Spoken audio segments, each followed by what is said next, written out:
எங்களோட கட்சியோட ஒரு முன்னுதாரணம் வந்து பெண்களுக்கு சப்போர்ட் பண்றது தான். நாங்கள் எங்களோட கட்சி வந்து பெண்களை உயர்த்துறது தான் எங்களோட பெண்கள் படிப்பாக இருக்கட்டும், பெண்களோட எல்லாமே வந்து பெண்களை சப்போர்ட் பண்ற மாதிரி தான் நாங்கள் பண்ணிட்டு இருக்கோம். யாருமே பெண்களை அடிமைத்தனம் எதுவுமே இல்லாம பெண்களோட உயர்த்துறது தான் எங்களோட முன்னுதாரணம் எங்க கட்சிக்கு. சரியா? அதே மாதிரி நாங்கள் அடுத்து எனது தோழர் ஒருத்தர் பேசுவாங்க.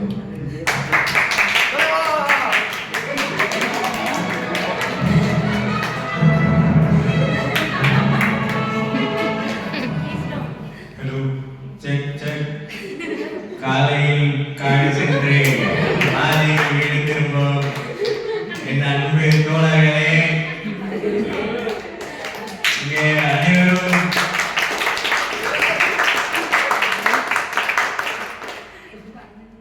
எங்களுக்காக எங்கள் கட்சிக்காக உழைக்கும் உங்களை எங்கள் கண்ணு போல நாங்கள் பார்த்துக் கொள்வோம். நம்ம தலைவர் சொன்ன மாதிரி நம்ம கட்சி வந்து பெண்களுக்கும் மற்றபடி எல்லா சமுதாய மக்களுக்கும் ரொம்ப நல்லது செஞ்சுட்டு வரோம்.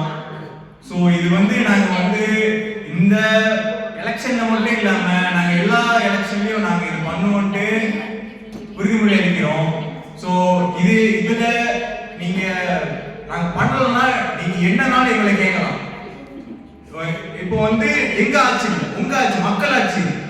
ஸோ அதுக்கு நீங்க என்ன பண்ணீங்களோ அதை நீங்க பண்ணலாம் மக்களே. நன்றி.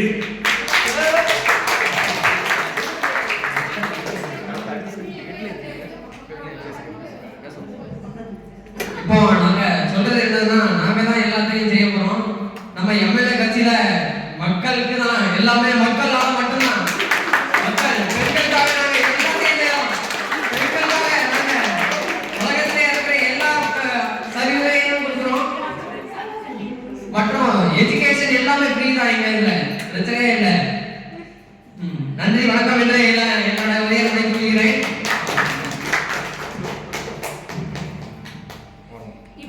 நடக்கக்கூடிய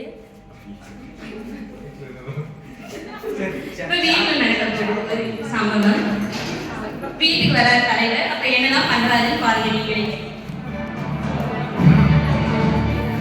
வீட்டுக்கு போனாங்க.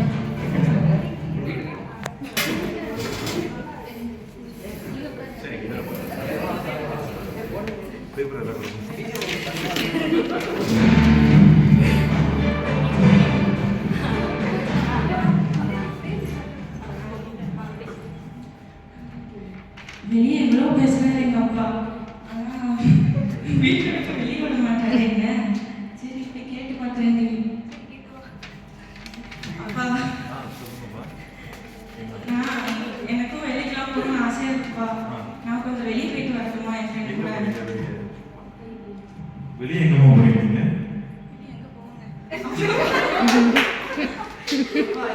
நீங்க இவ்வளோ வெளியே பேசுறீங்களே பெண்கள் தாண்டி, என்ன நம்பி வெளியே விட மாட்டீங்களா? நானும் எங்க சமுதாயத்துல ஒருத்தி தானே, எனக்கும் எல்லா சுதந்திரமும் கொடுக்க மாட்டீங்களா? இதே உங்களுக்கு ஒரு பையனா தான் அவனை வெளியே விட்டுருப்பீங்கல்ல. நானும் என்னோட முயற்சியை செய்து என்ன விடுங்கப்பா. அதெல்லாம் போகக்கூடாதுமா. பெண்கள் எப்பவும் வீட்டுக்குள்ள தான் இருக்கணும். சரியா? வீட்டுக்குள்ள இருந்து வீட்டு வேலையை பார்த்துட்டு வீட்டுல வேலையே இருக்கு. சரியா? வெளியே எங்கேயும் போகாது. இவன் என்னோட ஃப்ரெண்டு தான்ப்பா.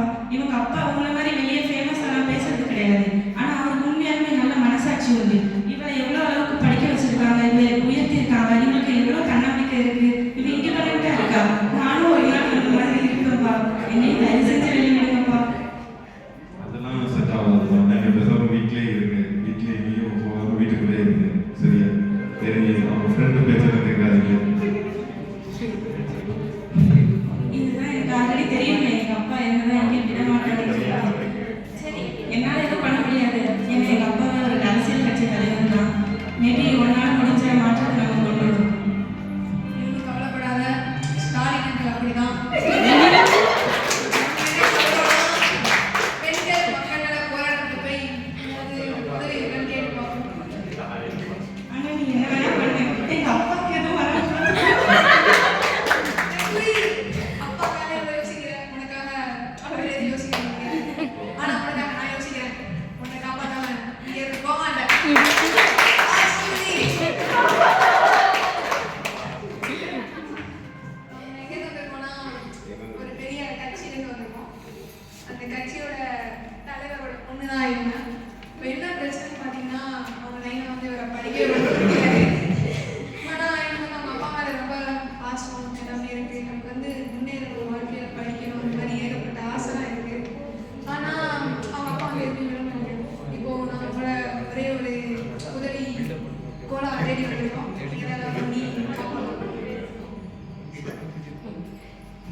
மகளிர் குழுவான அவங்க வந்து கம்ப்ளைண்ட் கொண்டு வந்து வச்சிருக்காங்க. இப்போ நாங்கள் என்ன ஆக்ஷன் எடுக்க போகிறோம்னா நெக்ஸ்ட் ஆக்ஷனாக நம்ம வர போகிறோம். இப்போ வந்து நாங்கள் என்ன பண்ண போகிறோம்னு இருக்கோம்னா அவங்களை வந்து எப்படி அந்த இதுலேருந்து மீட்கலாம், பெண்களுக்கு எதிராக வந்து அவங்க அப்பா செயல்படுறாரு. நாங்கள் இப்போ குற்றச்சாட்டு பண்ணியாச்சு. நாங்கள் இது வேற கட்சி, நாங்கள் வந்து அவங்களுக்காக எதிர்த்து பேச போகிறோம். இது வந்து கட்சிங்கிறது பாலிடிக்ஸ் சம்மந்தமானதில்லை. பெண்களுக்கு எதிரான கொடுமை, மகளிர் சட்டம் அந்த மாதிரிலாம் இருக்குது. அது ரிலேட்டடாக போகாமல் ஜஸ்ட் சும்மா ஒரு கட்சி இந்த சமுதாயத்தில் உதவுற பெண்களுக்காக கட்சி பற்றி நம்ம போவே வேண்டாம். பாலிடிக்ஸ் நமக்கு ஒரு சம்மந்தம் இல்லை. ஸோ அதனால நம்ம வந்து இதுக்குள்ளே இருக்கிற மாதிரி சரிங்களா. இப்போ வந்து நாங்கள் வந்து ஒரு பாப்புலர் லீடரை தேடி வந்துருக்கோம். ஃபர்ஸ்ட் நாம எல்லாத்தையும் என்ன சொல்றோம்னா அந்த கட்சிக்கு ஓட்டு போடாதீங்க. அவருக்கு வந்து கட்சி பேரே என்னன்னு தெரியல, அந்த ஏதோ ஒரு கட்சிக்காக நீங்க எடுத்து ஓட்டு போடணும், அதனால ஓட்டு போடாதீங்க. எங்க கட்சிக்கு வாங்க, எங்க கட்சி பேரு கைப்புள்ள.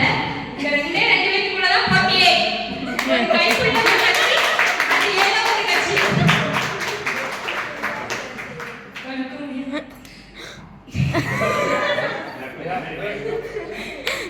இப்போ நாங்கள் எதுக்கு வந்திருக்கோம் அப்படின்னா இந்த மாதிரி உங்க கூட இருக்க ஒரு தலைவர் இருக்காங்க, ஆப்போசிட் தலைவர் வந்து அவங்க பொண்ணை வந்து படிக்க விட மாட்டேங்கிறாங்க. ஆனால் வீட்டில் வெளியில் பார்த்தீங்கன்னா நான் இவ்வளோ செய்கிறேன், அவ்வளோ செய்கிறேன், அப்படி செய்கிறேன், இப்படி செய்கிறேன் பெருமையாக பேசிட்டு இருக்காங்க. அது எல்லாமே போய் அதை வந்து இப்போ நம்ம தட்டி கேட்கணும். அதுக்கு நீங்கள் உதவிங்களா அப்படிங்கிறத கேட்கலாம் வந்துருக்கோம்.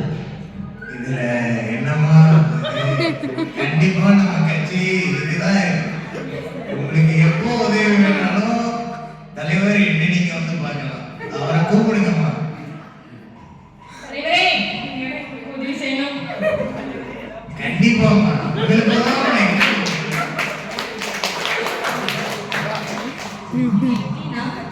பாலிடிக்ஸ் சம்மந்தப்பட்டிருக்கு. எங்களுக்கு அதுதான் பயமா இருக்கு. அது பயம் கிடையாது. இப்போ போராட்டம் பண்ணணும்னா எங்களுக்கு ஒரு ஆள் வேணும். நீங்க வருவீங்களா எங்களுக்காக? நீங்க எங்களுக்காக என்ன பண்ண போறீங்க? இதுக்கு என்ன பண்ணலாம்னு இருக்கீங்க? ஏம்மா, உங்களுக்காக நான் உதவி பண்றேன்டாமா. இதுக்கு மேல என்னமா பண்ணணும்? அவரை கட்சியை விட்டு நீக்கிட்டாமா. உதவி உதவி உதவின்னு எழுதுனா மட்டும் பத்தாது. என்ன பண்ண போறீங்க சொல்லுங்க.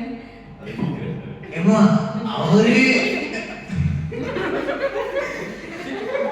அவரை நீங்க முன்னாடி கொண்டு வாமா. என்ன தப்பு பண்ணிருக்கான்னு கேட்போம் அவர்கிட்ட. அவர் பெரிய ஆளுங்க, அவரு வர மாட்டாருங்க. யாருங்க அவரு பெரிய ஆள்? என்ன விட பெரிய ஆளா அவரு? என்ன நீங்க பேசுறீங்க? அவரை கூட்டிட்டு வாங்க முன்னாடி. சரி, கூட்டிட்டு வரோம். கண்டிப்பா அந்த தலைவரை வந்து நீங்க போய் சந்திச்சு கூட்டிட்டு வாங்க. நம்ம அவருக்கு குறிச்சி நடத்த போறோம். குறிச்சி வா, நம்ம வந்து உங்க அப்பாவை பேசி வர வைப்போம்.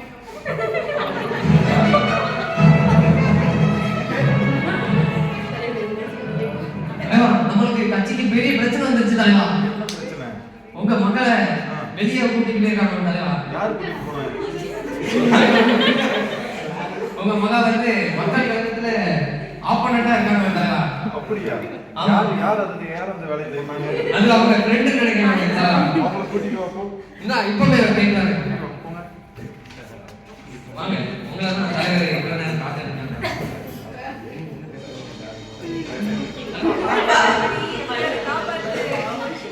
என்ன சொல்ல போறீங்க? எங்க போறீங்க? வீட்டுல சொன்னேன்.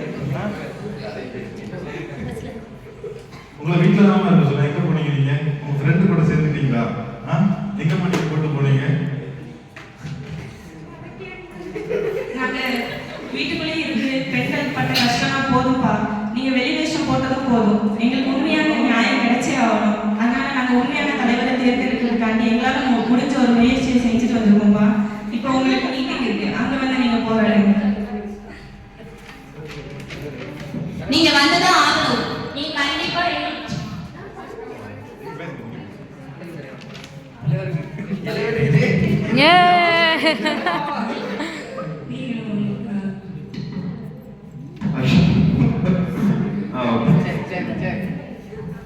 நீங்க வாங்க. இவங்க தான் வந்து அவங்களோட அப்பா, இவங்க தான் அவங்க பொண்ணு.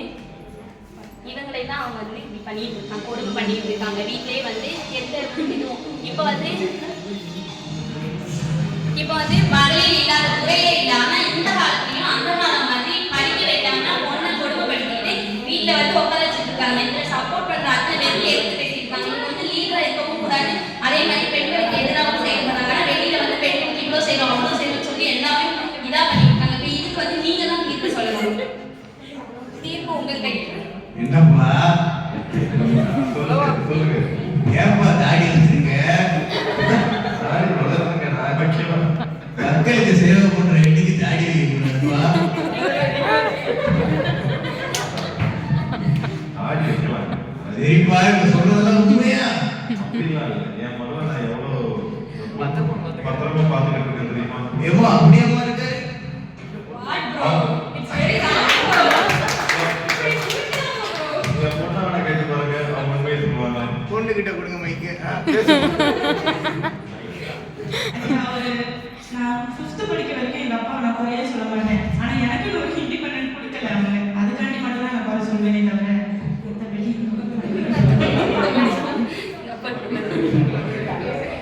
என்னப்பா அப்படி என்ன இண்டிபெண்டன்ட் அவங்களுக்கு நான் கொடுக்கலன்னு நான் புரியுது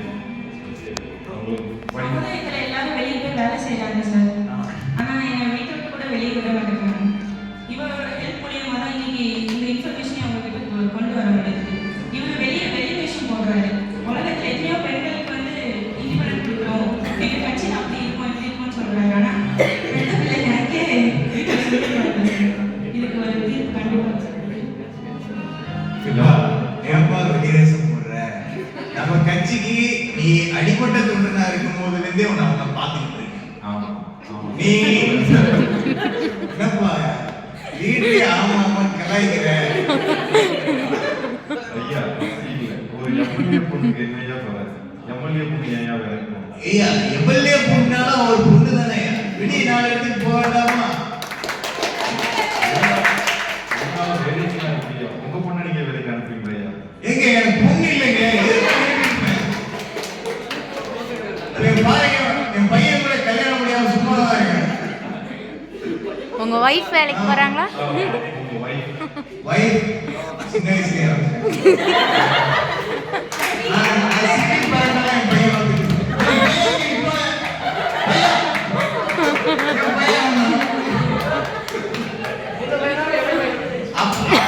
ஒரே கண்ணாடி செம்மையா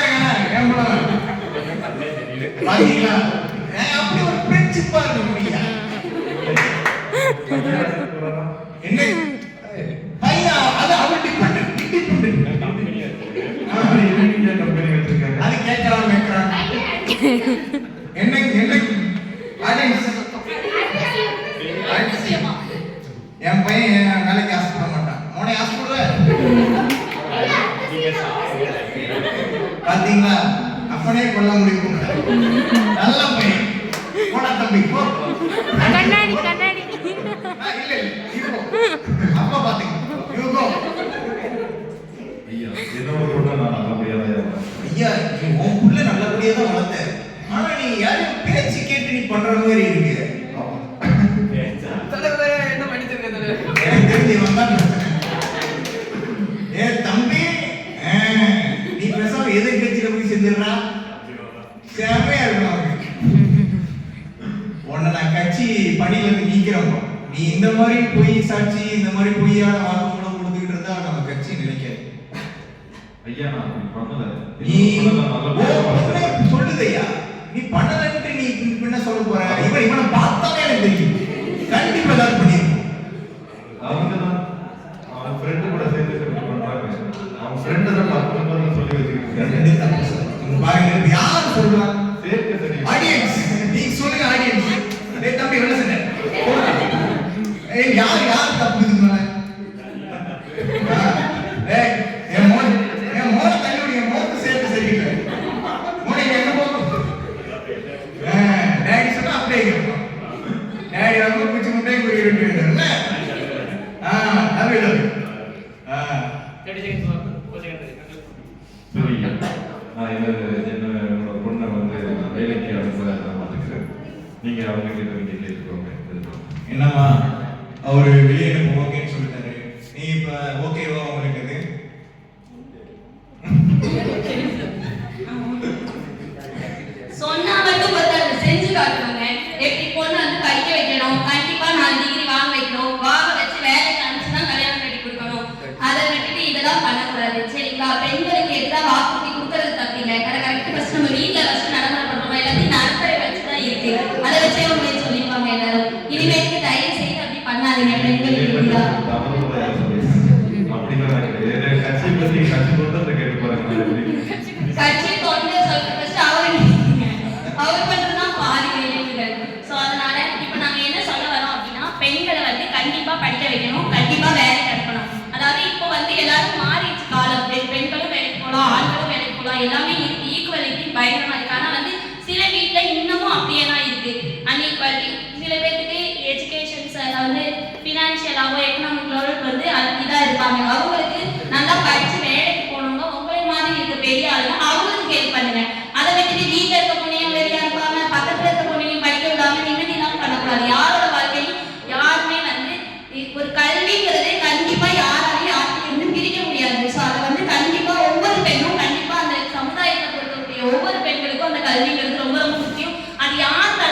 வேஷம் போட்டு